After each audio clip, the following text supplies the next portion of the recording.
अस्सलाम वालेकुम स्टूडेंट्स, कैसे हैं आप लोग। उम्मीद करती हूँ आप लोग खैरियत से होंगे। आज हम लोग अपना नेक्स्ट चैप्टर डिस्कस करने जा रहे हैं जिसका नाम है इलेक्ट्रोकेमिस्ट्री, जो कि चैप्टर नंबर 12 है। हमारी फर्स्ट ईयर ऑलमोस्ट कंप्लीट होने वाली है और इस वन शॉट लेक्चर में आज हम इस चैप्टर को भी खत्म कर लेंगे। तो स्टार्ट करते हैं। सबसे पहले इलेक्ट्रोकेमिस्ट्री जो चैप्टर का नाम है उसकी डेफिनेशन है। तो इलेक्ट्रोकेमिस्ट्री में क्या पढ़ रहे होते हैं? Inter conversion of electrical energy into chemical energy. Chemical energy को इलेक्ट्रिकल एनर्जी में कन्वर्ट करना और इलेक्ट्रिकल एनर्जी को केमिकल एनर्जी में कन्वर्ट करने के बारे में इसकी जो स्टडी होती है वो हम कर रहे होते हैं इलेक्ट्रोकेमिस्ट्री के अंदर। अब इलेक्ट्रोकेमिस्ट्री में काफी सारी चीजें होती हैं जो कि हो रही होती है, जिसमें मेन कॉन्सेप्ट होता है एनोड, कैथोड, ऑक्सीडेशन और रिडक्शन का। तो हम सबसे पहले ऑक्सीडेशन और रिडक्शन को समझते हैं कि ये होती क्या है। तो ऑक्सीडेशन रिडक्शन कॉन्सेप्ट, सबसे पहले ऑक्सीडेशन क्या होती है? Loss of electron by species, या फिर हम ये भी कह सकते हैं कि एडिशन ऑफ O2, ऑक्सीजन का ऐड होना। O2 तो नहीं, सिर्फ O। एडिशन ऑफ O भी हो सकता है, या फिर ऑक्सीडेशन नंबर का बढ़ जाना, ऑक्सीडेशन नंबर का इंक्रीज हो जाना, ये भी ऑक्सीडेशन है, सही है।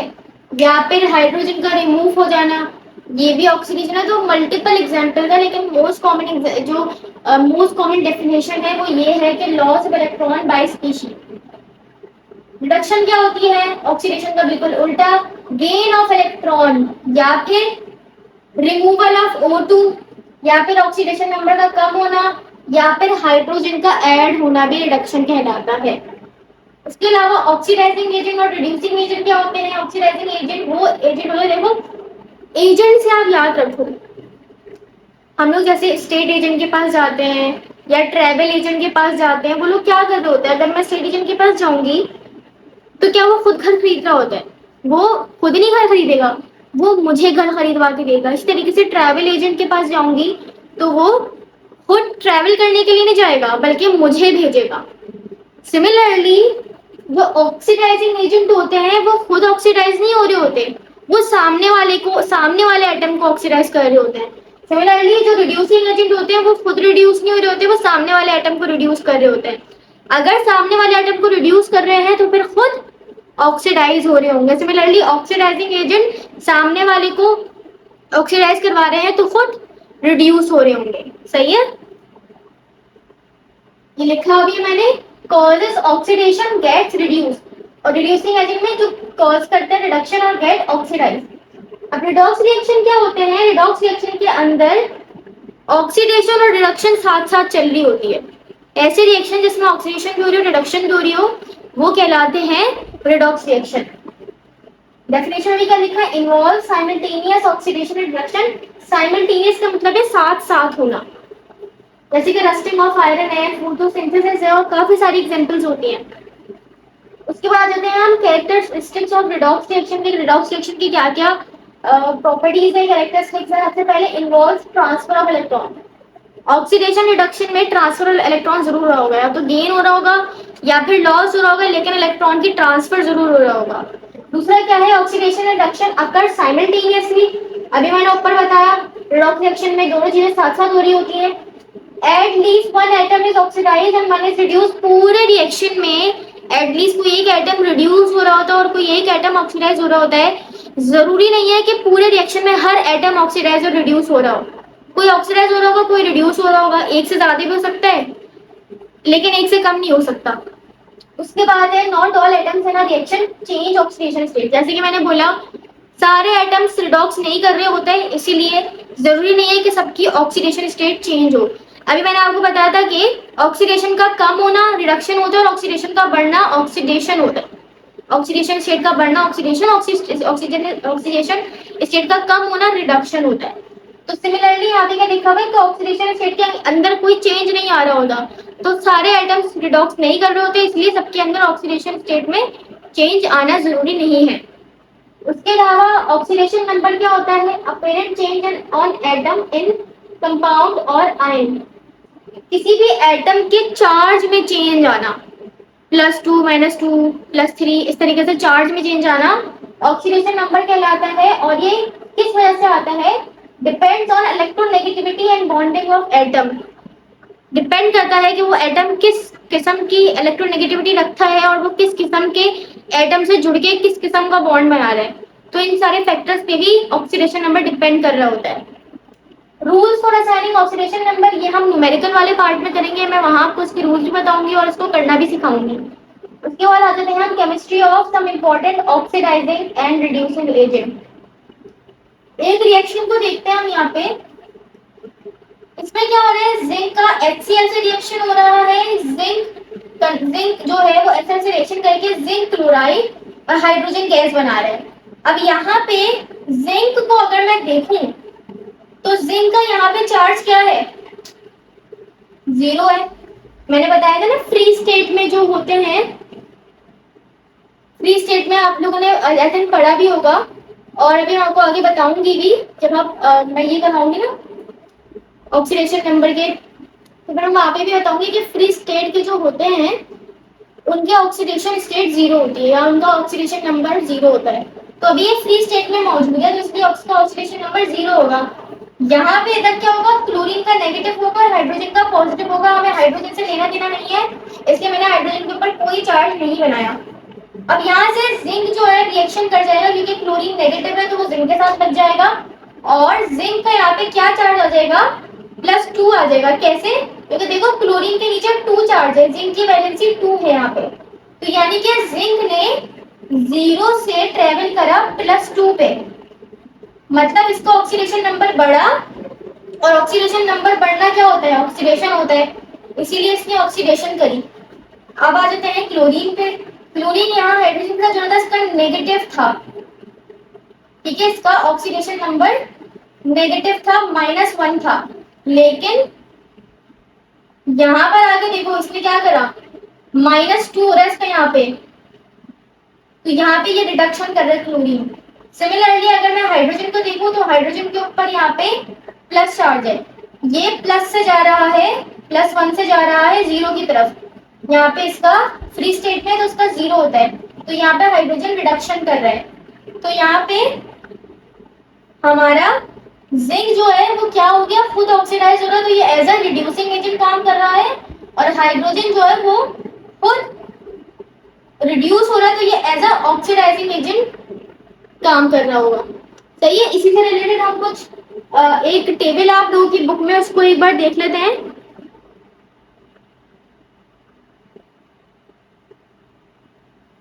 इस टेबल में आप लोग देख सकते हो कि काफी सारे रिएक्शंस दिए हुए हैं और ना इसमें ये भी बताया हुआ कि कौन एज अ रिड्यूसिंग एजेंट और ऑक्सीडाइजिंग एजेंट काम कर रहा है। जैसे Cl2 और H2S का रिएक्शन हो रहा है तो Cl2 रिडक्शन कर रहा है और HCl में कन्वर्ट हो रहा है और H2S में ऑक्सीडेशन कर रहा है सल्फर और ये S में कन्वर्ट हो रहा है। तो यहाँ पे chlorine as a oxidizing agent काम कर रहा है और H2S as a reducing agent काम कर रहा है। जैसे कि यहाँ पे zinc as a reducing agent काम कर रहा था और HCl में जो H है बेसिकली पूरा ही हम देंगे तो ये एज अ ऑक्सीडाइजिंग एजेंट काम कर रहा है। सही है। सिमिलरली आप सारे रिएक्शंस को देख लो कि कौन ऑक्सीडाइज हो रहा है कौन रिड्यूस हो रहा है और एक आइडिया हो जाएगा आपको। इनका सिर्फ ऑक्सीडेशन स्टेट से आप पता लगाओगे कि कौन ऑक्सीडेशन कर रहा है कौन रिड्यूस कर रहा है, क्योंकि यहाँ पे हमें इलेक्ट्रॉन्स तो दिख नहीं रहे कि कौन लूज कर रहा है इलेक्ट्रॉन को कौन गेन कर रहा है। तो आपको सिर्फ इनका ऑक्सीडेशन नंबर से पता लगाना होगा कि क्या चीज ऑक्सीडाइज हो रही है क्या चीज रिड्यूस हो रही है। पूरे रिएक्शन में जैसे कि बात की, सारे जरूरी नहीं है सारे आइटम, जैसे यहाँ पे क्लोरीन नहीं हो रहा, क्लोरीन को नहीं देखा गया, सिर्फ हमने हाइड्रोजन और हाइड्रोजन को देखो, जरूरी नहीं है कि सबको देखा जाए या सभी हो रहे हो ऑक्सीडाइज और रिड्यूस। ठीक है, तो ये इस टेबल को आप एक बार पॉज करके एक बार रीड कर लो। उसके बाद है इलेक्ट्रोकेमिकल सेल। इलेक्ट्रोकेमिकल सेल क्या होता है, जिसके अंदर केमिकल एनर्जी इलेक्ट्रिकल एनर्जी और इलेक्ट्रिकल एनर्जी केमिकल एनर्जी में कन्वर्ट हो रही हो।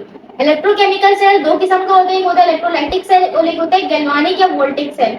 इलेक्ट्रोलाइटिक सेल में क्या हो रहा है, इलेक्ट्रिकल एनर्जी केमिकल एनर्जी में कन्वर्ट हो रही है और गैल्वानिक सेल के अंदर केमिकल एनर्जी इलेक्ट्रिकल एनर्जी में कन्वर्ट हो रही है। सबसे पहले हम इलेक्ट्रोलाइटिक सेल को देखते हैं। इलेक्ट्रोलाइटिक सेल में क्या हो रहा है, इलेक्ट्रिकल एनर्जी केमिकल एनर्जी में कन्वर्ट हो रही है। इलेक्ट्रोलाइटिक सेल के अंदर नॉन स्पॉन्टेनियस रिडॉक्स रिएक्शन हो रहे होते हैं, यानी कि नॉन स्पॉन्टेनियस रिएक्शन का मतलब क्या है कि ये खुद ब खुद नहीं हो रहे होते हैं। तो नॉन स्पॉन्टेनियस रिडॉक्स रिएक्शन का मतलब क्या है? वो रिएक्शन, ऐसा रिडॉक्स रिएक्शन जो खुद से ना हो रहा हो। स्पॉन्टेनियस में क्या है?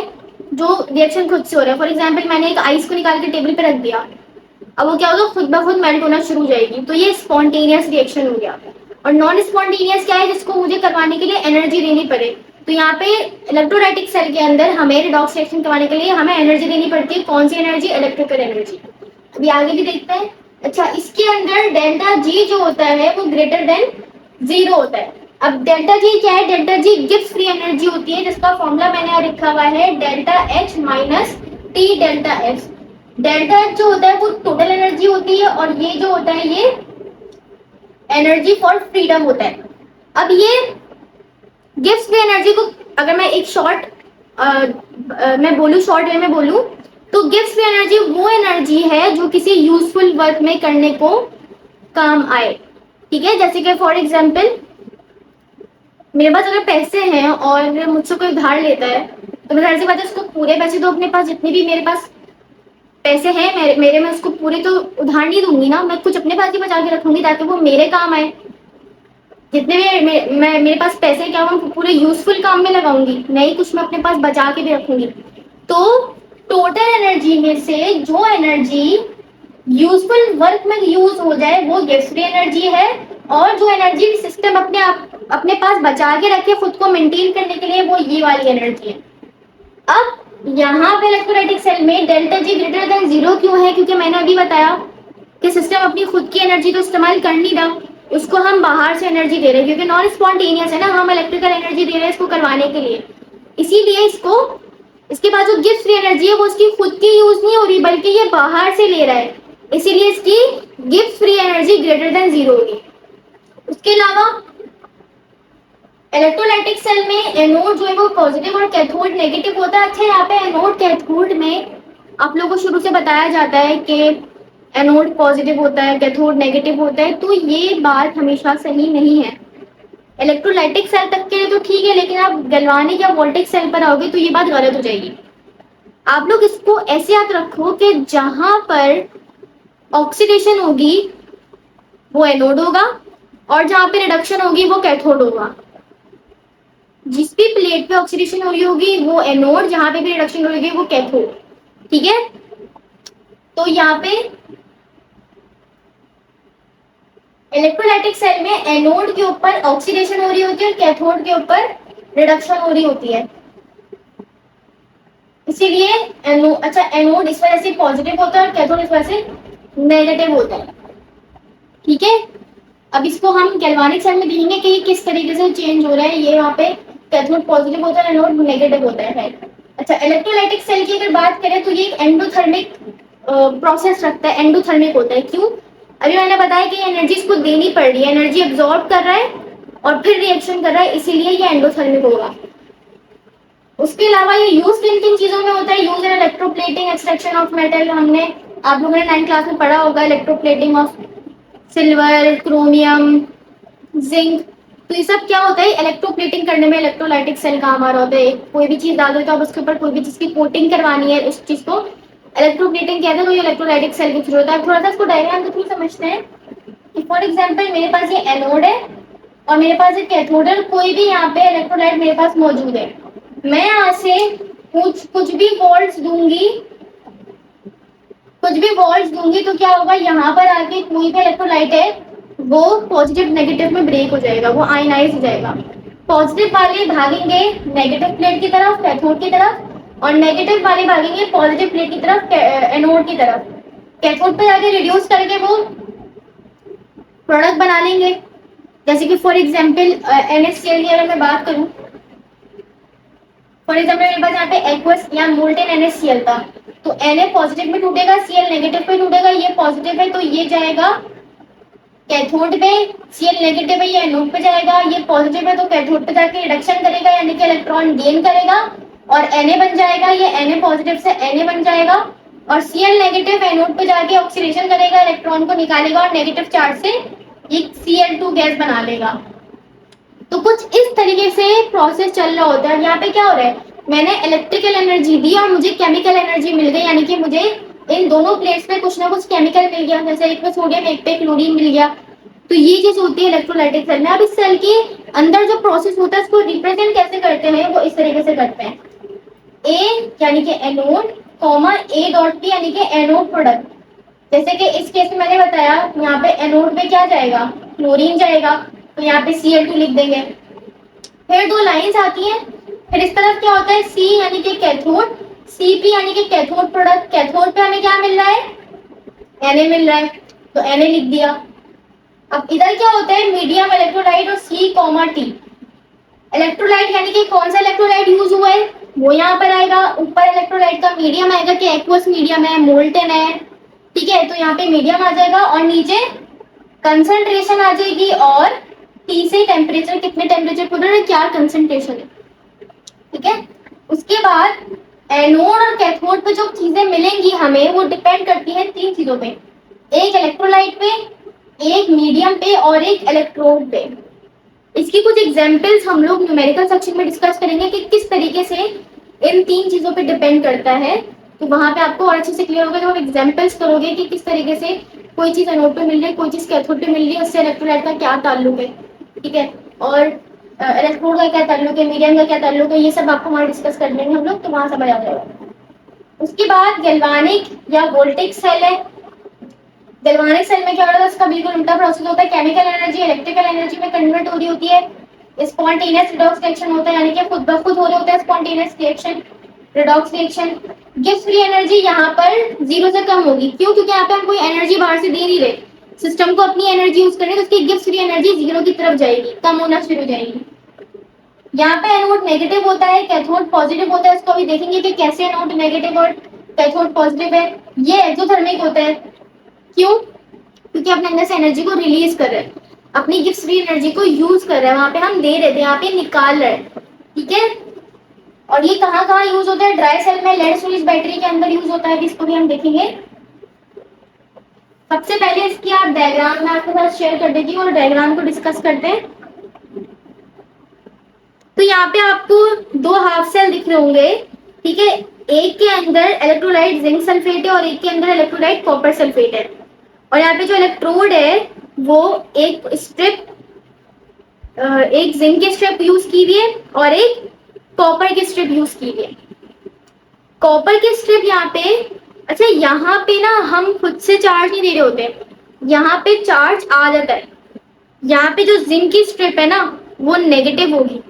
नेगेटिव क्यों होगी, क्योंकि जब, अच्छा पहले इसको समझ लेते हैं, दो हाफ सेल है, इसकी कंस्ट्रक्शन बता देते पहले, दो हाफ सेल है, ठीक है, दोनों के अंदर एक इलेक्ट्रोड डिप हुई हुई है, इलेक्ट्रोलाइट इधर जिंक सल्फेट यूज हुआ हुआ और उस तरफ कॉपर सल्फेट यूज हुआ हुआ, और इन दोनों के बीच में एक सॉल्ट ब्रिज है।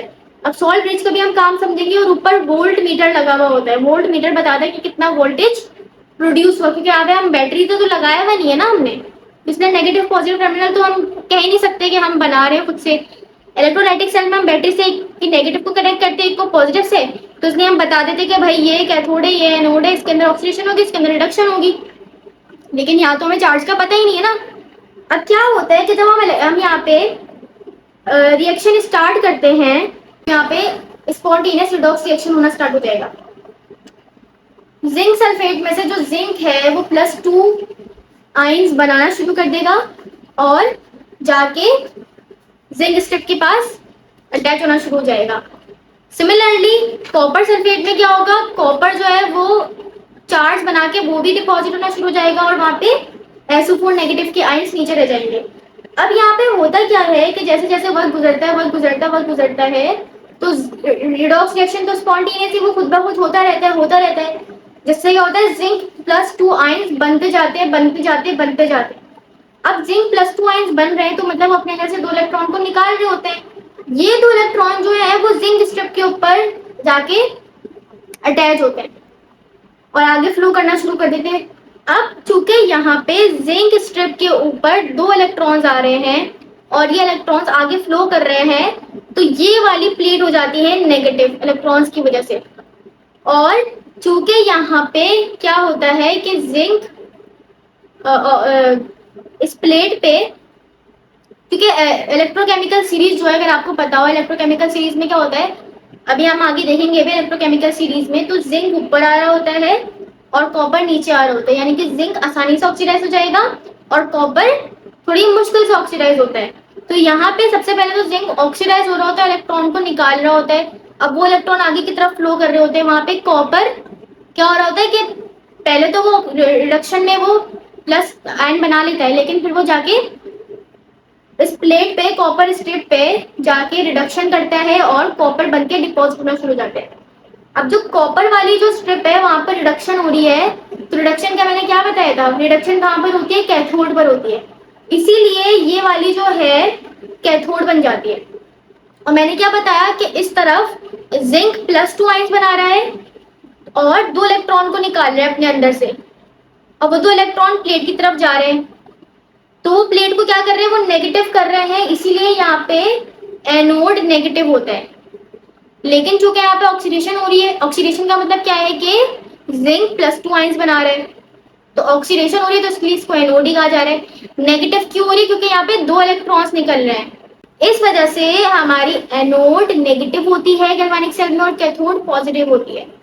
अब ये 2 इलेक्ट्रॉन्स जो है, जिंक के भी इलेक्ट्रॉन्स होंगे कुछ ना कुछ, ये +2 इलेक्ट्रॉन्स हैं, ये आगे की तरफ जा रहे होंगे, और कॉपर के भी कुछ इलेक्ट्रॉन्स होंगे, जो तो दोनों के इलेक्ट्रॉन्स मिलकर हमें एक ऊपर वोल्टेज दे रहे होते हैं जो कि 1.1 वोल्ट आता है इस सॉल्यूशन से। इस प्रोसेस के बाद, इन रिडॉक्स रिएक्शन के बाद इस गैल्वेनिक सेल के अंदर जो वोल्टेज आता है वो 1.1 वोल्ट आता है। अब एक रीजन बन सकता है कि इन दोनों के बीच में अगर आप देखो सॉल्ट ब्रिज लगाया हुआ है, सॉल्ट ब्रिज का क्या काम है, तो सॉल्ट ब्रिज जो है वो इस पूरे सेल की न्यूट्रलिटी को मेंटेन करता है। कैसे मेंटेन करता है, अब देखो मैंने आगे बताया कि यहाँ पे जिंक +2 आयंस बनते हैं। अब जिंक +2 आयंस क्या होते हैं, जैसे जैसे बनते जाते हैं ना, उनकी कंसेंट्रेशन सॉल्यूशन में ज्यादा होती जाती है, ठीक है ना, तो उनकी कंसेंट्रेशन ज्यादा होने की वजह से क्या होता है कि इलेक्ट्रॉन्स जो है ना, जो मैंने बताया कि जो जिंक के इलेक्ट्रॉन्स हैं वो बढ़ गए, वो भी क्योंकि निकलते जा रहे, जैसे जैसे जिंक +2 आयन बन रहे हैं इलेक्ट्रॉन ही बढ़ते जा रहे हैं, लेकिन चूंकि इलेक्ट्रॉन के ऊपर नेगेटिव चार्ज होता है, जिंक +2 आयन और जिंक +2 आयन क्या करते हैं, इस जिंक स्ट्रिप के आसपास एक ग्रुप की तरह अटैच हो जाते हैं, ग्रुप बन जाता है पूरा। तो इलेक्ट्रॉन्स क्या होते हैं, इलेक्ट्रॉन्स आगे फ्लो नहीं करते क्योंकि वो पॉजिटिव चार्ज से अट्रैक्ट हो रहे होते हैं। अब जब आगे फ्लो नहीं करेंगे तो हमें इलेक्ट्रिसिटी कैसे मिलेगी, तो इसीलिए हम क्या करते हैं कि हम सॉल्ट ब्रिज लगाते हैं। सॉल्ट ब्रिज क्या कर रहा होता है, सॉल्ट ब्रिज के अंदर जैसे यहाँ पे KCl का सॉल्ट ब्रिज लगाते हैं, अब KCl में जो Cl नेगेटिव आयन है ना वो आते हैं और जिंक के साथ रिएक्शन करके ZnCl2 बना लेते हैं, जिंक क्लोराइड बना लेते हैं। सिमिलरली उस तरफ क्या होता है, SO4 नेगेटिव क्या है, क्योंकि कॉपर तो डिपॉजिट हो रहा है, SO4 नेगेटिव आयन है, तो ये भी एक रीजन है कि इलेक्ट्रॉन उस तरफ मूव नहीं करते, क्योंकि इलेक्ट्रॉन अगर उस तरफ मूव करेंगे तो वहां पे नेगेटिव साइन है, SO4 नेगेटिव है और इलेक्ट्रॉन ऑलरेडी नेगेटिव है, तो वो एक दूसरे को वैसे रिपेल कर रहे होते हैं। तो इस वजह से भी इलेक्ट्रिसिटी हमारी आगे बढ़ नहीं रही होती, हमें तो इलेक्ट्रिसिटी चाहिए अपने सेल से। तो फिर इस सिचुएशन में यहाँ पे K पॉजिटिव SO4 के साथ मिलके K2SO4 बना होता है, पोटेशियम सल्फेट, और वहां पे क्लोरीन जिंक के साथ मिलके जिंक क्लोराइड बना रहा होता है, और ये जो दोनों सॉल्यूशन है ये पीपीटी नहीं बनाते बल्कि डिसॉल्व होते रहते हैं हमारे सॉल्यूशन के अंदर, जिससे हमारा ये प्रोसेस चलता रहता है और हमें इलेक्ट्रिसिटी मिलती रहती है। ठीक है, तो यहीं तक हमने इसको समझ लिया डायग्राम के थ्रू। अब उसके बाद आ जाते हैं ऑब्जर्वेशन पे। तो जैसे जैसे जिंक निकलता जाएगा अपने इलेक्ट्रोड में से, वैसे वैसे जिंक का इलेक्ट्रोड का वेट कम होता जाएगा, क्योंकि इलेक्ट्रोड में भी जिंक है, जिंक वहां से भी निकल रहा है। Similarly weight of copper electrode increase होता जाएगा, क्योंकि कॉपर क्या हो रहा है, डिपॉजिट होता जा रहा है अपने अपने इलेक्ट्रोड पे, कॉपर का इलेक्ट्रोड ऑलरेडी है और वो कॉपर वहां पे अटैच होता जा रहा है, इसलिए कॉपर के इलेक्ट्रोड का वेट इंक्रीज हो जाएगा। फंक्शन ऑफ सॉल्ट ब्रिज मैंने बता दिया, मेंटेन करता है न्यूट्रलिटी और सॉल्यूशन को, केस के यहाँ जगह Cl वहां चला जाएगा, दोनों बैलेंस कर देंगे, न्यूट्रल हो जाएगा सॉल्यूशन, सॉल्यूशन की कंसेंट्रेशन नहीं खराब होगी। ठीक है, ठीक है, मैंने बताया अगर बहुत ज्यादा पॉजिटिव आयन होंगे तो हमारी इलेक्ट्रिसिटी आगे नहीं बढ़ेगी और ये हमें नहीं चाहिए। हमें इलेक्ट्रिसिटी चाहिए अपने सेल से, तो इसीलिए ये सॉल्ट ब्रिज ये काम कर रहा होता है। कंडीशंस फॉर सॉल्ट ब्रिज, दो चीजें होनी चाहिए, एक तो जेली फॉर्म में होना चाहिए, क्योंकि देखो अगर लिक्विड या मोल्टन फॉर्म में होगा तो जरूरत पड़ने पे ऐसा ना हो कि जैसे फॉर एग्जांपल Zn+2 आयन है, अब वहां पे अगर मोल्टन या लिक्विड फॉर्म में है तो Cl2 के हमें 2 आयन चाहिए, लेकिन क्या पता 5-6 दे दे वो। तो इस वजह से जेली फॉर्म में लेते हैं कि जितनी जरूरत है आयंस की उतने ही एट अ टाइम रिलीज होके सॉल्यूशन में आए। ठीक है, उसके अलावा इनर्ट का क्या मतलब है कि वो हमारे बाकी प्रोसेस को खराब ना करे, जैसा प्रोसेस चल रहा है वैसे ही रहे। ठीक है, पीपीटी बना के नीचे ना बैठे। उसके बाद आ जाते हैं हम अपने रिप्रेजेंटेशन पे। सबसे पहले अगेन जैसे यहाँ पे था सेम, यहाँ पर भी ऐसी है, एनोड और एनोड का प्रोडक्ट और कंसंट्रेशन लिखनी होती है, और कैथोड और कैथोड का प्रोडक्ट, इसकी कंसंट्रेशन जैसे कि मैंने नीचे लिखा भी है। एनोड है जिंक, एनोड पे प्रोडक्ट क्या मिल रहा है Zn+2, कैथोड है कॉपर और कैथोड पे प्रोडक्ट क्या मिल रहा है Cu+2। ठीक है, तो यहाँ पे हम लोग स्टैंडर्ड इलेक्ट्रोड पोटेंशियल निकालते हैं सेल की, जो बराबर होती है स्टैंडर्ड ऑक्सीडेशन पोटेंशियल और स्टैंडर्ड रिडक्शन पोटेंशियल के। ऑक्सीडेशन कौन कर रहा है, जिंक कर रहा है, तो जिंक का आता है 0.76, और रिडक्शन कौन कर रहा था, कॉपर कर रहा था, कॉपर का आता है 0.34।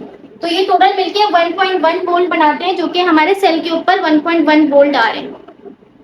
ठीक है, इलेक्ट्रोड पोटेंशियल क्या होता है, difference of potential created between metal and it's solution. तो मेटल और इसके सॉल्यूशन के दरमियान में जो पोटेंशियल क्रिएट होगा वो कहलाता है electrode potential. Standard electrode potential क्या कहलाता है, स्टैंडर्ड इलेक्ट्रोड पोटेंशियल वो पोटेंशियल है जो कैलकुलेट किया जाए किसी मेटल का हाइड्रोजन के पोटेंशियल को यूज करके। स्टैंडर्ड हाइड्रोजन इलेक्ट्रोड पोटेंशियल को यूज करके जो किसी दूसरे मेटल का इलेक्ट्रोड पोटेंशियल निकाला जाए वो कहलाता है स्टैंडर्ड इलेक्ट्रोड पोटेंशियल। अब ये निकालते कैसे हैं, निकालते हैं 25 डिग्री सेल्सियस और 180 पे हम क्या करते हैं कि प्लेटिनम की प्लेट लेते हैं और इसके ऊपर हाइड्रोजन को पास करवाते हैं। पास करवाने में क्या होता है, क्योंकि प्लेटिनियम ट्रांजिशन मेटल है उसके अंदर पोर्स होते हैं, तो वो हाइड्रोजन गैस को एब्जॉर्ब कर लेता है, और वो फिर बिहेव करने लगता है एज अ हाइड्रोजन। वो ऐसे बिहेव करता है कि वो हाइड्रोजन का बना हुआ है। और हम अभी देखेंगे भी इलेक्ट्रोकेमिकल सीरीज में हाइड्रोजन की जो इलेक्ट्रोड पोटेंशियल होती है वो 0 वोल्ट होती है, जिसकी वजह से हम किसी भी मेटल का आसानी से इलेक्ट्रोड पोटेंशियल निकाल सकते हैं हाइड्रोजन को यूज करते हुए। जैसे अब यहाँ पे देखो 0.76 जिंक का बताया हुआ और कॉपर का 0.34। अब मेरे पास तो टोटल 1.1 वोल्ट आ रहा है ना, मुझे क्या पता है कि जिंक का कितना है कॉपर का कितना है, तो यहाँ पे कैलकुलेटेड है इसलिए मैंने लिख लिया। लेकिन जिसको नहीं पता था पहले स्टार्टिंग में जब मैंने एक्सपेरिमेंट किया होगा तो उस वक्त उन्हें नहीं पता ना कि जिंक का कितना है कॉपर का कितना है, तो इसीलिए उन्होंने हाइड्रोजन के थ्रू निकालना सीखा कि किसी भी अलग दूसरे मेटल का किस तरीके से हाइड्रोजन के थ्रू निकाल सकते हैं। अब स्टैंडर्ड इलेक्ट्रोड पोटेंशियल में करते क्या है, इसके लिए आप एक डायग्राम दिखा रही हूँ मैं आपको। एक में जिंक का निकाला हुआ है और एक में कॉपर का निकाला हुआ है। बस किया हुआ क्या है, बिल्कुल ऊपर वाला प्रोसेस ही है सारा का सारा। बस यहाँ पर एक जगह जिंक है तो दूसरी जगह हमने हाइड्रोजन ले लिया, और कॉपर के लिए एक जगह कॉपर है तो दूसरी जगह हाइड्रोजन ले लिया। ठीक है, एक जगह देखो जिंक की स्ट्रिप है, अगर पहले वाली डायग्राम देखो जिंक की स्ट्रिप है, दूसरी तरफ हाइड्रोजन की स्ट्रिप है जो प्लेटिनम से हमने बनाई है, और साथ में इलेक्ट्रोलाइट H2SO4 है और यहाँ पे जिंक ZnSO4 है। अब यहाँ पे होगा क्या, बिल्कुल हम ऊपर वाला प्रोसेस करेंगे, सब कुछ सेम होगा यहाँ पे। तो यहाँ पे जब प्रोसेस पूरा हो जाएगा हाइड्रोजन अपना वही डिपॉजिट होता रहेगा, तो यहाँ से हमें जिंक का जो टोटल वोल्ट मीटर में आएगा, देखो ऊपर का लिखा हुआ है 0.76 वोल्ट, क्योंकि हाइड्रोजन का तो 0 होता है, तो इसीलिए हमें इस सेल से जो जिंक का मिला वो 0 पॉइंट, वैसे तो टोटल ओवरऑल मिला है सेल का, लेकिन हमें पता है हाइड्रोजन का 0 होता है, तो ये जिंक का निकल कर आया 0.76। सिमिलरली कॉपर के लिए हमने काम किया हुआ है, क्या काम किया है कि एक जगह कॉपर है दूसरी जगह हाइड्रोजन को रखा। अगेन यहाँ पे पूरा वही प्रोसेस होगा जो हमने अभी देखा, गैल्वानिक सेल में ये रिड्यूस होगा वो ऑक्सीडाइज होगा। तो यहाँ पे कॉपर का जो मतलब इस पूरे प्रोसेस के बाद गैल्वानिक सेल के पूरे रिडॉक्स रिएक्शन के बाद जो हमें वोल्ट मिलेगा सेल के ऊपर वो 0.36 होगा। हम ये बात जानते हैं हाइड्रोजन का 0 है तो अल्टीमेटली 0.36 कॉपर का ही होगा। ठीक है, तो ये इस तरीके से रिएक्शन पूरा पता चल गया। जिंक क्या हो रहा है, ऑक्सीडाइज हो रहा है, तो जिंक पर अगेन यहाँ पर ऑक्सीडेशन हो रही होगी तो ये एनोड होगा, लेकिन अगेन यहाँ पे नेगेटिव साइन आ जाता है इलेक्ट्रॉन्स की वजह से। फिर उस तरफ हाइड्रोजन जो है वो रिडक्शन कर रहा होगा इलेक्ट्रॉन को गेन करके, तो वहां पे कैथोड हो गया। लेकिन चूंकि यहाँ पे +2 नेगेटिव चार्ज है, सॉरी 2 नेगेटिव चार्ज है, 2 इलेक्ट्रॉन है, तो इसलिए जिंक नेगेटिव होगा, यानी कि एनोड नेगेटिव और यहाँ पे कैथोड पॉजिटिव। सिमिलरली कॉपर वाले में देखो अगर, तो कॉपर की स्ट्रिप है अगेन CuSO4 है, तो कॉपर क्या करेगा, 2 इलेक्ट्रॉन को निकालेगा, सॉरी कॉपर जो है वो 2 इलेक्ट्रॉन को लेगा और कॉपर बना लेगा, डिपॉजिट होता जाएगा, और हाइड्रोजन 2 इलेक्ट्रॉन को अगेन यहाँ से निकाल रहा होगा, तो यहाँ पे ऑक्सीडेशन हो रही होगी हाइड्रोजन की तरफ। ठीक है, और यहाँ से हमें जो करंट मिलेगा वो 0.34 होगा। ठीक है, तो इस तरीके से हमने पता लगा लिया कि किस तरीके से ऑक्सीजन सॉरी किस तरीके से कॉपर और किस तरीके से जिंक की निकलती है। पूरा सेम प्रोसेस है, जिंक जहां है उसको वहीं रखो, दूसरे वाला कॉपर को रिप्लेस कर दो हाइड्रोजन से जब आप जिंक की निकालो, और कॉपर के केस में कॉपर को उसी तरफ रखो रिडक्शन वाली साइड पे, और इस तरफ हाइड्रोजन को रख दो, तो कॉपर का निकल कर आ जाएगा। सही हो गया। अच्छा, अब इस प्रोसेस को हमने पढ़ा, जिंक और हाइड्रोजन जो पहले वाली डायग्राम है जिंक और हाइड्रोजन वाली, उसको देख के मैंने रिएक्शन लिखा। एनोड क्या है, जिंक है, एनोड पे प्रोडक्ट क्या मिल रहा है, Zn+2 कंसंट्रेशन है 1m।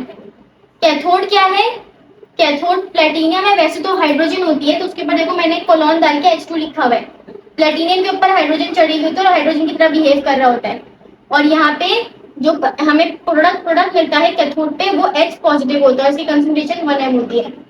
तो स्टैंडर्ड ऑक्सीडेशन पोटेंशियल कितना आया, 0.76 है, 0.76। लेकिन हमें तो ऑक्सीडेशन पोटेंशियल नहीं चाहिए, हमें तो रिडक्शन पोटेंशियल निकालना होता है ना।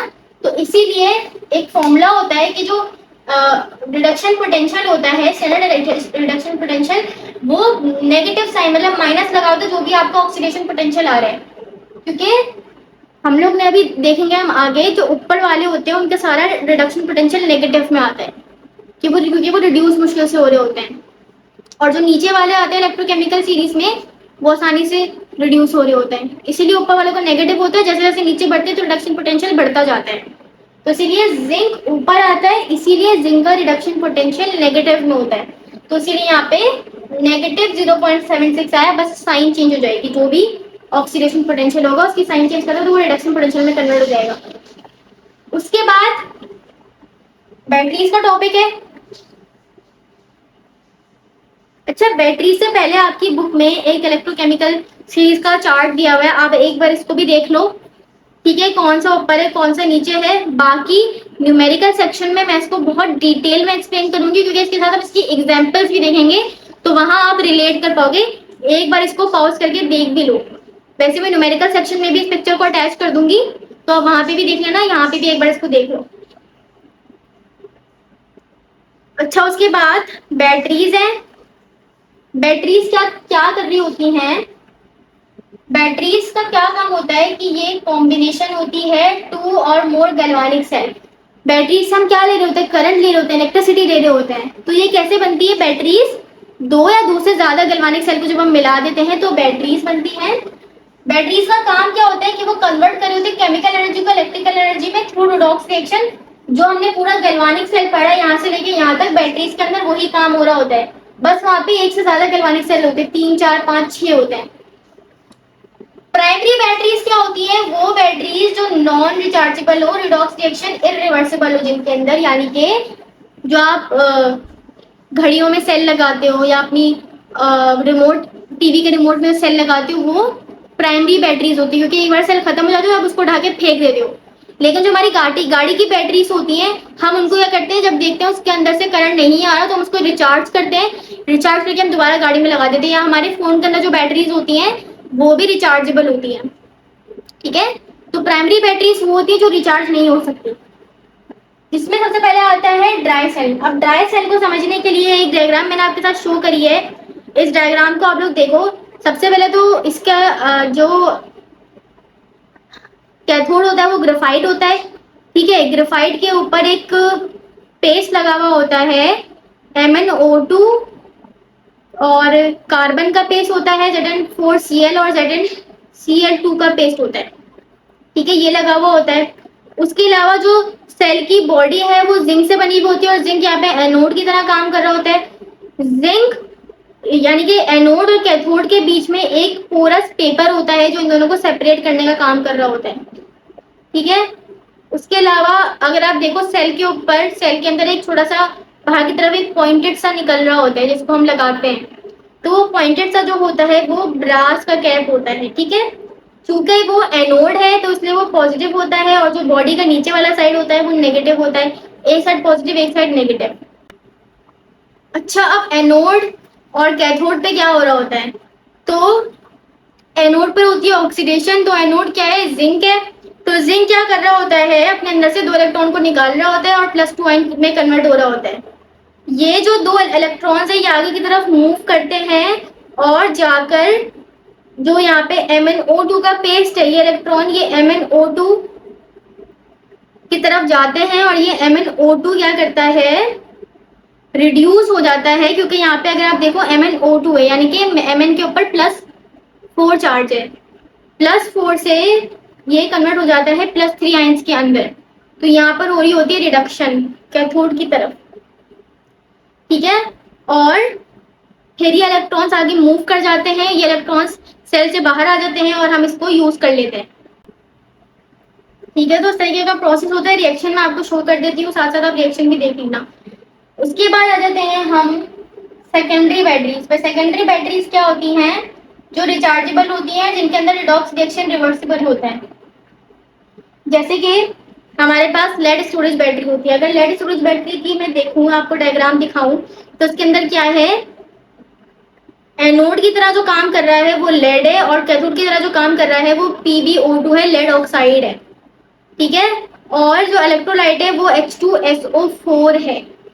अब होता क्या है कि जब रिडॉक्स रिएक्शन स्टार्ट होता है तो Pb जो है एनोड पे वो Pb+2 में कन्वर्ट होता है और 2 आयंस को लूज करता है। अभी जो Pb+2 आयंस हैं ये H2SO4 के अंदर जो नेगेटिव आयंस है इनके साथ मिलके PbSO4 मिला लेता है, ठीक है। PbSO4 बन जाता है, लेड सल्फेट बन जाता है। अब ये जो लेड सल्फेट के पास जो इलेक्ट्रॉन्स बनते हैं, देखो मैं आप लोगों को बुक से इसलिए समझा रही हूँ क्योंकि यहाँ पे इतनी जगह नहीं थी कि मैं लिख सकूँ, तो इसलिए मैं आपको बुक का पेज शेयर किया हुआ है।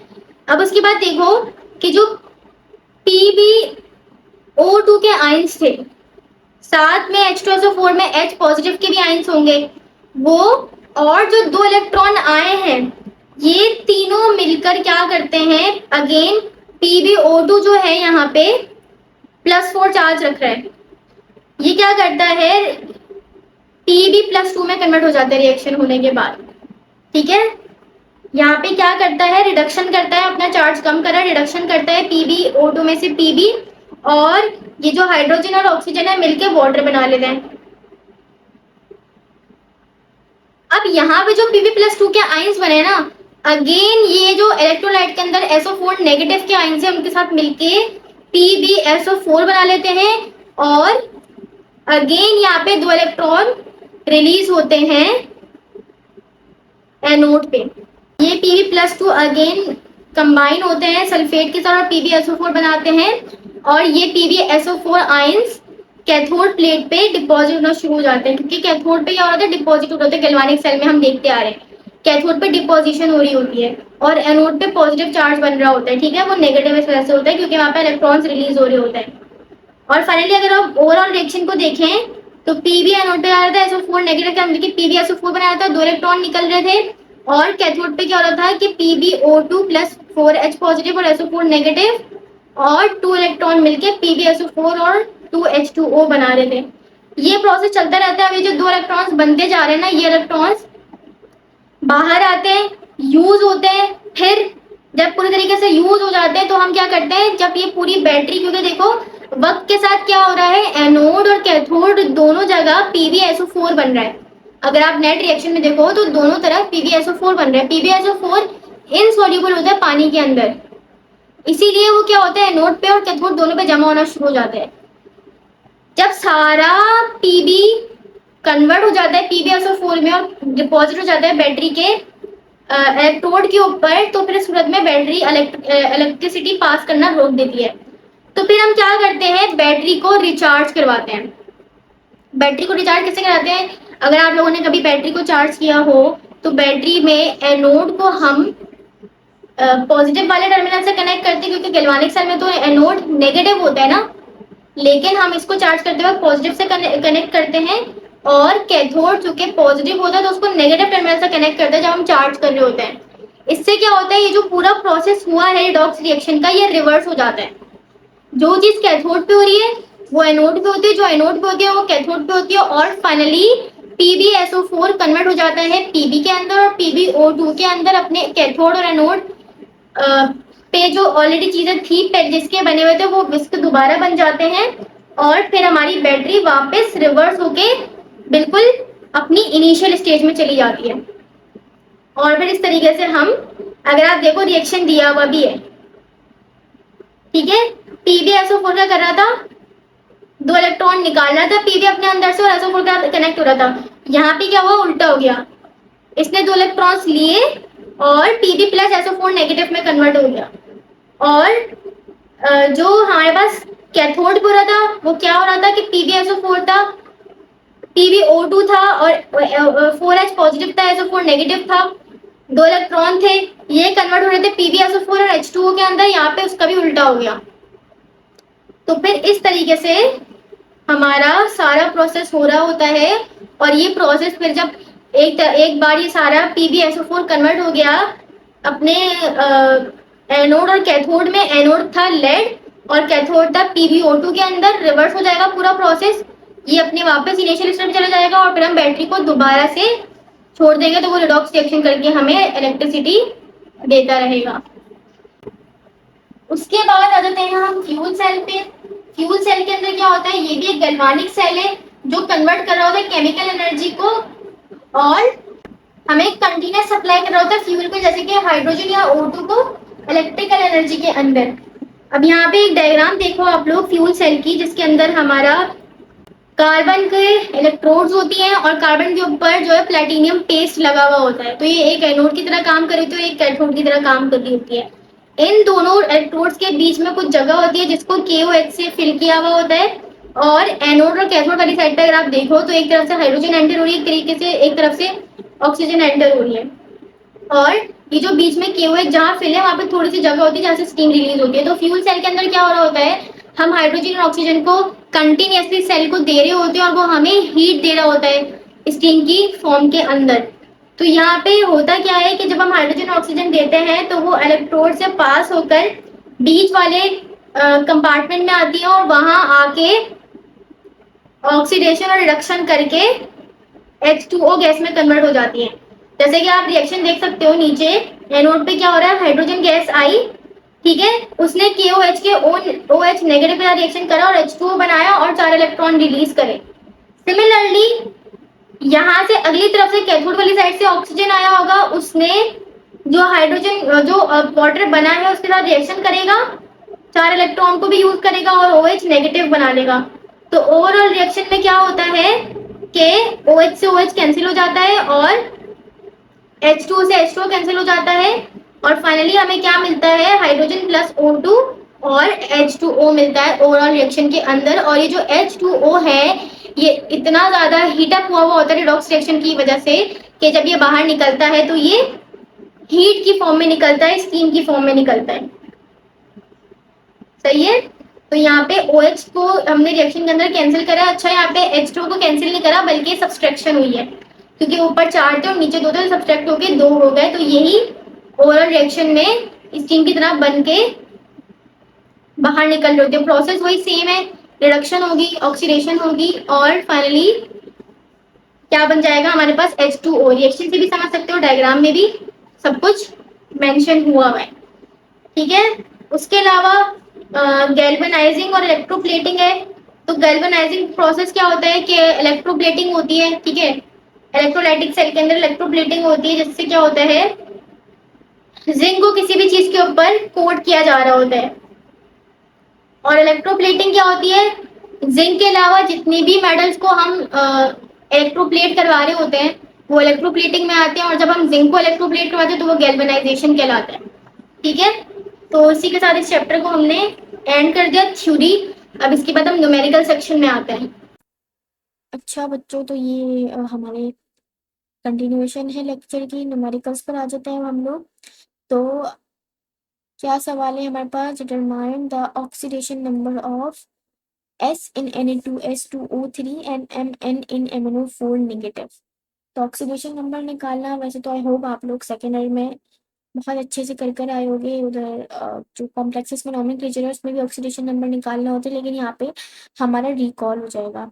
तो कुछ रूल्स होते हैं ऑक्सीडेशन नंबर को निकालने के। सबसे पहले तो फ्री स्टेट वाले जितने भी एलिमेंट्स होते हैं या जितनी भी गैसेस होती हैं उनका ऑक्सीडेशन नंबर जीरो होगा। जैसे के हो गया, Cl2 हो गया, O2 हो गया, या N2 हो गया, ठीक है ना, या F2 हो गया, इन सब का जीरो होता है क्योंकि अपनी फ्री स्टेट में मौजूद है। उसके अलावा मोनोएटॉमिक वाले के ऊपर जो चार्ज होगा वही उसका ऑक्सीडेशन नंबर होगा। जैसे Na के ऊपर एक चार्ज है, मोनोएटॉमिक है, चार्ज क्या है प्लस, यानी कि उसका ऑक्सीडेशन नंबर हो जाएगा +1। सिमिलरली कॉपर के ऊपर +2 है तो उसका ऑक्सीडेशन नंबर हो गया +2। उसके अलावा sum of all elements in neutral compound zero. अच्छा, ऑक्सीडेशन नंबर न्यूट्रल कंपाउंड का हमेशा जीरो है। जैसे कि H2SO4 है, ये न्यूट्रल है, तो उसका ऑक्सीडेशन नंबर अगर आप देखो तो जीरो आ रहा है क्योंकि ये +2 ये -2 कैंसिल कर देगा तो जीरो आ जाएगा। इसके अलावा ऑक्सीजन के ऑक्सीडेशन नंबर डिफरेंट होते हैं। जैसे कि अगर वो नॉर्मल ऑक्साइड बना रहा है तो -2, पर ऑक्साइड बना रहा है तो -1, और अगर सुपर ऑक्साइड बना रहा है तो -1/2। हाइड्रोजन में क्या होता है, हाइड्रोजन में भी चेंज हो सकता है। अगर हाइड्रोजन कोवलेंट बॉन्ड के थ्रू जुड़ा हुआ है किसी भी कंपाउंड से तो उसका ऑक्सीडेशन नंबर +1 होगा। लेकिन अगर वो किसी मेटल से जुड़ के हाइड्राइड बना रहा है तो फिर वो -1 ऑक्सीडेशन स्टेट देगा। ग्रुप 1 वालों की +1 होती है, ग्रुप 2 वालों की +2 होती है। ये फिक्स है तो इसलिए मैंने यहाँ लिख दी। ठीक है, तो ये बातें, ये कॉमन सी बातें हैं ऑक्सीडेशन नंबर निकालने के लिए जो आपको पता होनी चाहिए लाजमी। ठीक है, हम करना स्टार्ट करते हैं। बहुत आसान है, बहुत सिंपल सी बातें हैं इसमें। सबसे पहले Na2S2O3 का निकालना है। ठीक है, देखो Na का मैंने क्या बोला, अभी हमने ऊपर देखा मोनोटॉमिक के अंदर। मैं आपको दिखा देती हूँ एक बार, शायद आप लोग भूल गए हो। तो ये देखो मैंने क्या बताया था, जो मोनोटॉमिक होते हैं उनका जो चार्ज होता है वो इनका ऑक्सीडेशन नंबर होता है। तो Na का वैसे भी +1 होता है, ये चार्ज ना भी हो तब भी इसके ऊपर +1 ही चार्ज होगा इसका, क्योंकि ग्रुप 1 का है और यहाँ पे लिखा हुआ भी है कि ग्रुप 1 के +1 होता है और ग्रुप 2 का +2 होता है। अगर आप लोगों को कंफ्यूजन है ना तो मैं यहाँ पे ग्रुप 1 और 2 के एलिमेंट्स लिख देती हूँ। 1 वालों के क्या होते हैं, लिथियम, सोडियम, पोटेशियम, रुबीडियम और सीरियम। ये ग्रुप 1 वाले हो गए। और 2 वालों में क्या होता है, बेरिलियम, मैग्नीशियम, कैल्शियम, स्ट्रोंशियम और बैरियम। तो ये हो गए 1A वाले और ये हो गए 2A वाले। तो ये एलिमेंट्स आपको पता होने चाहिए। तो इनकी वैलेंसी, इन सबकी वैलेंसी +1 होगी, इन सबकी वैलेंसी +2 होगी। तो इसलिए यहाँ पे सोडियम की मैंने +1 रखी है और इसके साथ देखो यहाँ पे छोटा सा 2 दिख रहा है आपको, इसलिए मैंने 2 से इसको मल्टीप्लाई करवाया। फिर दूसरे एलिमेंट पे जाने से पहले प्लस आएगा, उसके बाद हम दूसरे एलिमेंट पर आएंगे सल्फर पे। सल्फर का हमें निकालने का बोला है तो इसलिए सल्फर को मैंने ब्रैकेट में एज इट इज छोड़ दिया, लेकिन सल्फर के साथ 2 लगा हुआ था इसलिए मैंने इसको 2 से मल्टीप्लाई करवाया, जैसे यहाँ पे सोडियम को भी 2 से करवाया था। फिर ऑक्सीजन पे जाने से पहले बीच में प्लस का साइन लगेगा और ऑक्सीजन पर आएंगे। ऑक्सीजन का मोस्टली 99% -2 होता है। रेयर केसेस होंगे जहाँ पे आपको ये अदर कंडीशंस मिलेंगी जैसे कि पर या सुपर, लेकिन 99% -2 होता है। तो ऑक्सीजन का -2 3 लगा हुआ है, इसके साथ इसको 3 से मल्टीप्लाई करवाया। मल्टीप्लाई कराने के बाद इधर -6 आ गया, इधर +2 आ गया और ये +2। मैंने क्या करा, +2 +2 क्या होता है, +4 और -6, तो ये हो जाएगा -2 और इक्वल टू के उधर जाके +2, तो सल्फर का ऑक्सीडेशन नंबर क्या निकल कर आ गया, +2।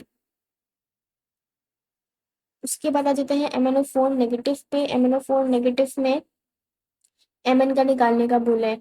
ऑक्सीजन का गेन -2 होता है, तो -2 ये रहा ऑक्सीडेशन नंबर, और 4 क्योंकि यहाँ लगा हुआ है इसलिए 4 से मल्टीप्लाई करवाया, इक्वल टू -1 क्यों आया, क्योंकि आप देख सकते हो उसके ऊपर माइनस चार्ज है।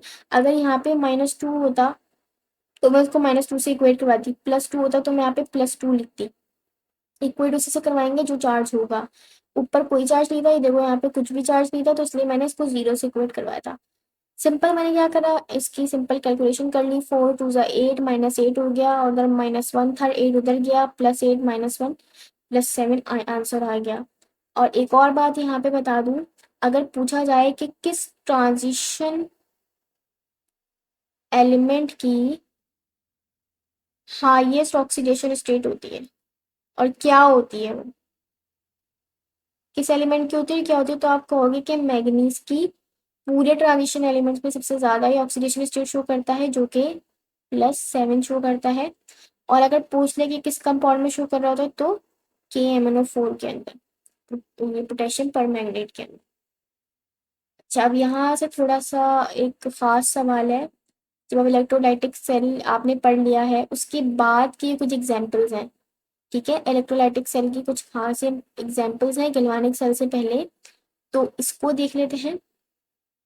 सबसे पहले तो आपको बोल सकता है, MD कैट में या E कैट के अंदर MCQ आ सकता है कि भाई फलाना रिएक्शन है, बताओ इसमें कैथोड पे क्या जाएगा और एनोड पे क्या जाएगा।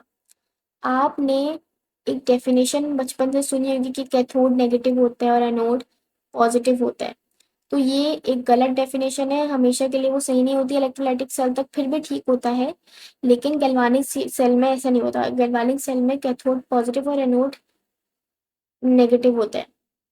तो खैर, तो यहाँ पे आपको जो डेफिनेशन याद रखनी है कैथोड और एनोड की, कैथोड का क्या रखना है कि कैथोड पे रिडक्शन होगी, जहाँ रिडक्शन होगी वो कैथोड होगी वाली प्लेट, और जहाँ पे ऑक्सीडेशन होगी वो प्लेट एनोड होगी। ये डेफिनेशन आज से आप लोगों ने याद रखनी है कि अब आप first year second year cover कर चुके हो, तो अब बेसिक कॉन्सेप्ट नहीं बल्कि जो एक्चुअल प्रैक्टिकल कॉन्सेप्ट है वो रखने हैं आपको जहन में। ये तो हम मतलब एक मेमोराइजेशन के लिए हम एक बात जहन में उठा लेते हैं कि ये नेगेटिव ये पॉजिटिव, लेकिन जो उसका असल रीजन है वो ये है, जहाँ पे भी रिडक्शन हो रही होगी चाहे वो पॉजिटिव प्लेट हो या नेगेटिव प्लेट हो वो कैथोड कहलाएगी, जहाँ पे भी ऑक्सीडेशन हो रही होगी चाहे वो पॉजिटिव प्लेट हो नेगेटिव प्लेट हो वो एनोड कहलाएगी। अब आ जाते हैं अपने सवाल पे।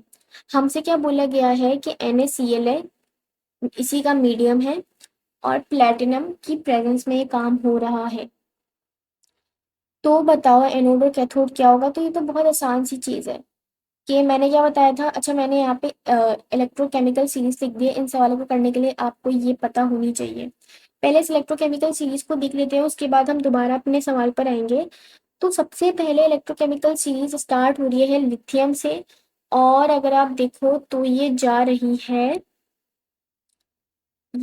है फ्लोरीन तक। ये रहा फ्लोरीन, स्टार्ट कहाँ से हुई, लिथियम से, और जा कहाँ पे रही है, फ्लोरीन पे, ऐसी है। तो अब सबसे पहले अगर मैं फ्लोरीन को देखूं, फ्लोरीन से बात करूं, तो जब हम फ्लोरीन से नीचे जा रहे हैं तो यहाँ पे ये सब जो है एज अ रिड्यूसिंग एजेंट काम कर रहे होते हैं। लिथियम भी एक स्ट्रॉन्ग रिड्यूसिंग एजेंट है, पोटेशियम उससे कम रिड्यूसिंग एजेंट के तौर पे काम करेगा, कैल्शियम उससे कम रिड्यूसिंग एजेंट के तौर पे काम करेगा। इसी करते करते नीचे जाते जाते रिड्यूसिंग एजेंट की प्रॉपर्टी डिक्रीज हो रही है। कहाँ तक डिक्रीज हो रही है, यहाँ तक, जब हम यहाँ पे पहुंच जाएंगे हाइड्रोजन तक, 0 वोल्ट तक। उसके बाद जब हम कॉपर के नीचे जाएंगे तो यहाँ पे इनकी ऑक्सीडाइजिंग एजेंट वाली प्रॉपर्टी शुरू हो रही है। कॉपर से ऑक्सीडाइजिंग एजेंट वाली प्रॉपर्टी शुरू हो रही है और नीचे तक फ्लोरीन तक जा रही है, बढ़ रही है, इंक्रीज हो रही है, ठीक है। अच्छा, अब ऊपर आते हैं। अब चूंकि ये सब क्या है, एज ए रिड्यूसिंग एजेंट काम कर रहे हैं ना, लिथियम भी रिड्यूसिंग एजेंट है, पोटेशियम भी रिड्यूसिंग एजेंट है, कैल्शियम भी रिड्यूसिंग एजेंट है। तो अगर मैं ऊपर से देखूं तो ये रिड्यूसिंग एजेंट है, यानी कि दूसरों को रिड्यूस कर रहे होंगे और खुद ऑक्सीडाइज हो रहे होंगे। तो मुझे आप खुद सोच के बताओ कि इनका जो रिडक्शन पोटेंशियल है, स्टैंडर्ड रिडक्शन पोटेंशियल है, वो ज़्यादा आना चाहिए या कम आना चाहिए। रिडक्शन पोटेंशियल का मतलब क्या है? रिड्यूस होने की पोटेंशियल, रिड्यूस होने की पावर इनके अंदर ज़्यादा होगी या कम होगी? बिल्कुल सही जवाब दिया आप लोगों ने कि इनकी रिड्यूस होने की पावर कम होगी। क्यों कम होगी? क्योंकि ये तो ऑक्सीडाइज हो रहे हैं ना खुद। रिड्यूसिंग एजेंट का क्या मतलब है? ये खुद ऑक्सीडाइज हो रहे होंगे तो इनका ऑक्सीडेशन पोटेंशियल ज़्यादा आएगा। अगर आप इनका निकालोगे तो इनका नेगेटिव में आता है रिडक्शन पोटेंशियल, इन सबका नेगेटिव में आता है। लेकिन जब आप यहाँ पे इस H पॉजिटिव तक चले जाते हो, यहाँ पर बिल्कुल इस पॉइंट तक, यहाँ तक लेड तक जो रिडक्शन पोटेंशियल है ये नेगेटिव में आ रहा होता है, क्योंकि यहाँ पे इनकी रिड्यूसिंग पावर कम हो रही होती है। एज ए रिड्यूसिंग एजेंट ये इनकी पावर कम हो रही होती है और इनकी ऑक्सीडाइजिंग पावर भी एक तरीके से कम हो रही होती है। ठीक है, ऑक्सीडाइजिंग पावर भी कम हो रही होती है। लिथियम सबसे ज्यादा ऑक्सीडाइज होगा, फौरन ऑक्सीडाइज हो जाएगा, सही है, तभी वो एक अच्छा रिड्यूसिंग एजेंट भी है। ऑक्सीडाइज जाएंगे तो ऑक्सीडाइजिंग पावर भी कम होती जाएगी। और फाइनली आप अगर देखो तो रिडक्शन पोटेंशियल नेगेटिव में अब नीचे की तरफ आएंगे तो बढ़ता जा रहा है, मतलब नेगेटिव में वैल्यू कम होती जा रही है। फॉर एग्जाम्पल लिथियम या पोटेशियम को देख लेते हैं। फॉर एग्जाम्पल कैल्शियम की होगी -0.5, तो इसकी सोडियम की -0.4 होगी, इसकी -0.3 होगी। समझ रहे हो बात को कि मैं क्या कहना चाह रही हूँ? तो जैसे जैसे नीचे जा रहे हैं रिडक्शन पोटेंशियल बढ़ता जा रहा है। बढ़ता क्यों जा रहा है? क्योंकि नीचे जाते जाते इनकी ऑक्सीडाइजिंग पावर कम होती जा रही है और रिड्यूसिंग की तरफ जाते जा रही है। फिर देखो जैसी ही हाइड्रोजन आया, यहाँ पर आके बढ़ते बढ़ते बढ़ते रिडक्शन पोटेंशियल की वैल्यू नेगेटिव से माइनस से जीरो में हो गई और बढ़ गई। फिर उसके बाद जब हम नीचे जाएंगे जाएंगे जाएंगे तो यहाँ से हमारी जितनी भी वैल्यूज है रिडक्शन पोटेंशियल की वो पॉजिटिव में आएंगी। क्यों पॉजिटिव में आएंगे? मैंने क्या बोला कि जैसे नीचे जब नीचे जा रहे हैं तो ऑक्सीडाइजिंग एजेंट वाली प्रॉपर्टी बढ़ रही है और रिड्यूसिंग वाली कम हो रही है। तो ये सारे कॉपर, OH, Hg, Ag ये सारे एक स्ट्रॉन्ग ऑक्सीडाइजिंग एजेंट के तौर पे काम करेंगे और नीचे बढ़ते बढ़ते बढ़ते सबसे हाईएस्ट पीक पे जो ऑक्सीडाइजिंग एजेंट होता है वो फ्लोरीन होता है। तो यानी कि ये दूसरों को ऑक्सीडाइज कर रहे होंगे तो ये खुद रिड्यूस हो रहे होंगे। अभी डेफिनेशन में आपने पढ़ा भी, मैंने बताया भी था आपको ऑक्सीडाइजिंग एजेंट और रिड्यूसिंग एजेंट क्या होता है। ऑक्सीडाइजिंग एजेंट वो जो दूसरों को ऑक्सीडाइज कर रहे हो और खुद रिड्यूस हो रहे हो, और रिड्यूसिंग एजेंट वो जो दूसरों को रिड्यूस कर रहे हो और खुद ऑक्सीडाइज हो रहे हो। तो यहाँ पे ये ये खुद क्या हो रहे होंगे? ये रिड्यूस हो रहे होंगे, इसलिए इनका रिडक्शन पोटेंशियल पॉजिटिव में आता है। स्टैंडर्ड रिडक्शन पोटेंशियल इनका इस वजह से पॉजिटिव में आता है। ठीक है, आई होप अब आप लोगों को क्लियर हो गया होगा। अच्छा, एक और बात अगर आप एक बात नोट करो तो यहाँ पर H2O दो हिस्सों में आ रहा है। एक ऑक्सीडेशन वाली साइड पर आ रहा है क्योंकि ऑक्सीडाइजिंग एजेंट वाली पावर यहाँ पे बढ़ती जा रही है, इसलिए ऑक्सीडेशन वाली जगह पर आ रहा है। और ऊपर रिडक्शन वाली पावर ज़्यादा है तो एक पानी रिडक्शन वाली साइड पर है। अगर पानी रिडक्शन वाली साइड पर आता है तो उसकी इलेक्ट्रोलिसिस से H2 बनेगा। सही है, क्योंकि अभी हम देखेंगे सवालों में कैसे। और अगर पानी ऑक्सीडेशन की तरफ आ रहा है तो उसके प्रोसेस के बाद इलेक्ट्रोलाइटिक सेल में O2 बनेगा। और ये हम देख के अभी पता लगाएंगे कि कैसे ये हो रहा होगा। अब आ जाते हैं अपने सवाल पे। अगेन हम अपना सवाल कर रहे थे, तो यहाँ पे अब देखते हैं। तो यहाँ पे क्या कहा था कि NaCl का मीडियम था और Pt था। Pt से हमें कोई काम नहीं है, ठीक है, हमें अपने इस कंपाउंड से NaCl से फर्क पड़ता है। NaCl में Na पॉजिटिव होता है, Cl नेगेटिव होता है, इसलिए कैथोड पे मैंने क्या लिख दिया, Na पॉजिटिव होगा। यानी कि कैथोड पे Na जो है वो रिडक्शन कर रहा होगा और एनोड पे Cl ऑक्सीडेशन कर रहा होगा। ऑक्सीडेशन, ये रिडक्शन करके Na में कन्वर्ट हो रहा होगा, ठीक है, और ये ऑक्सीडेशन करके Cl2 में कन्वर्ट हो रहा होगा। इस तरीके से आपको बताना होगा कि एनोड पे क्या होगा और कैथोड पे क्या होगा। अच्छा, इसके अलावा एक और बात भी देख सकते हो आप लोग के, मैंने यहाँ पे क्या लिखा हुआ है कि कैथोड पे वो जाएंगे जिनका हाई स्टैंडर्ड रिडक्शन पोटेंशियल होगा, और एनोड पे वो जाएंगे जिनका लो स्टैंडर्ड रिडक्शन पोटेंशियल होगा। तो रिडक्शन पोटेंशियल किसका हाई था, ये देख सकते हो आप लोग, सोडियम का यहाँ पर हाई रिडक्शन पोटेंशियल होगा as compare to chlorine. Chlorine काफी नीचे जाकर आ रहा है, उसका उसका रिडक्शन पोटेंशियल इतना नहीं होगा। क्यों? क्योंकि वो तो ऑक्सीडाइज हो रहा है ना। क्लोरीन देखो ये क्या हो रहा होगा, ये यहाँ पे ऐसा ऑक्सीडाइजिंग एजेंट काम कर रहा है, इसलिए इसका कम होगा as compare to reduction potential sodium के। इसीलिए सोडियम जो है वो रिड्यूस होगा कैथोड पे जाके, और एनोड पे क्लोरीन जाके ऑक्सीडाइज होगा। ठीक है। अच्छा, अब उसके बाद आ जाते हैं हम अपने नेक्स्ट सवाल पे। इसमें Na2SO4 है एक्वस मीडियम, यानी कि पानी भी होगा। तो कैथोड पे दो पॉसिबिलिटीज बन सकती हैं, दो चीजें होंगी जो कैथोड पे जाएंगी। एक तो सोडियम होगा क्योंकि वो पॉजिटिव है, दूसरा पानी है तो पानी भी होगा। एनोड पे भी क्या होगा, SO4 नेगेटिव होता तो ये होगा, साथ में पानी होगा।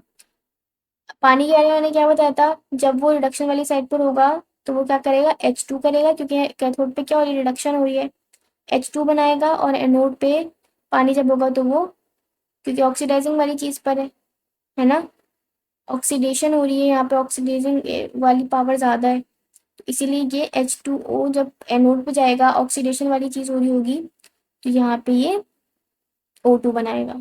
ठीक है, ये देखो लिखा हुआ मैंने रिडक्शन पे H2 और उस पे O2।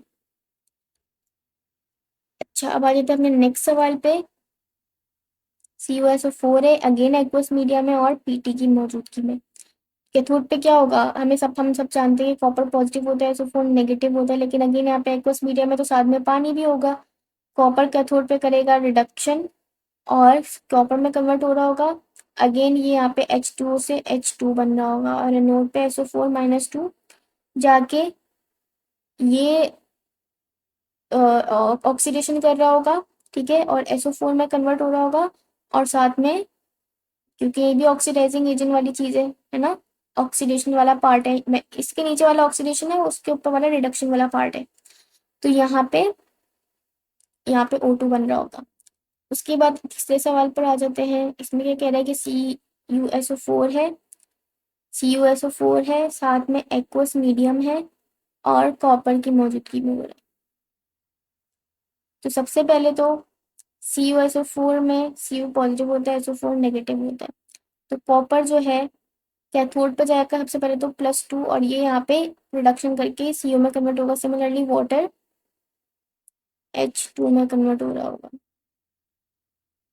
एनोड पर आते हैं।